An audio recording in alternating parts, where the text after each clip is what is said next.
PPC Oguli, présidente de l'ONG Malachi, coach mentor en leadership, conférencière internationale et alumni USA, a animé, entouré d'autres panélistes pour la première fois à Port-Gentil, un atelier masterclass de plusieurs modules, dont le leadership transformationnel, la gestion des finances, la gestion axée sur les résultats, la structuration des associations et la mise en réseau. Il s'agissait de renforcer les compétences des femmes en matière de leadership et leur donner des outils leur permettant d'acquérir une autonomie par l'entrepreneuriat.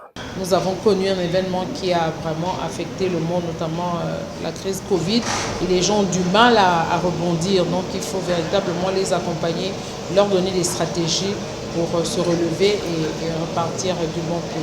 Et ça, on a besoin vraiment d'une préparation mentale, psychologique, émotionnelle et financière pour relever les nouveaux défis. Dans cet atelier, la gestion financière a tenu une place particulière.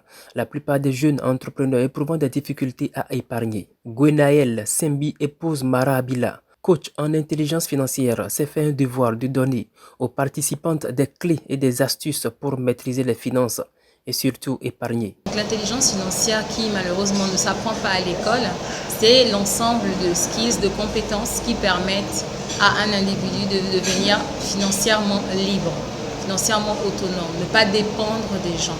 PPC Oguli, ayant fait de l'autonomisation de la femme un de ses chevaux de bataille, a convié aux assises Micheline Otunga, personne ressource expérimentée, qui a mis les objectifs de la masterclass en relation avec les droits de la femme. La place d'une femme, c'est au foyer, on ne le refuse pas, mais la femme doit savoir que dans la société, les questions de genre, les questions d'égalité de genre doivent aussi leur être inculquées. Pour cette première à Port-Gentil, PPC Oguli s'est entouré d'organisations locales de la société civile, notamment Talents de Femmes, Agir pour le handicap à l'école et l'ONG Paul Sarah.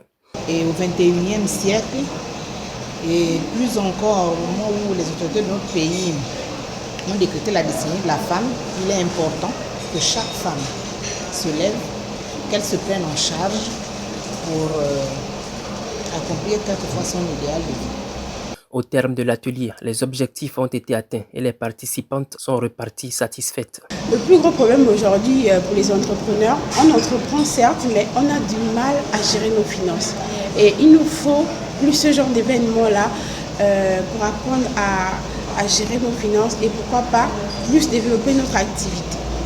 Après cette rencontre, la prochaine étape sera la mise en place d'une plateforme regroupant les femmes ainsi formées qui pourront bénéficier d'un encadrement dans la mise en œuvre de leurs projets.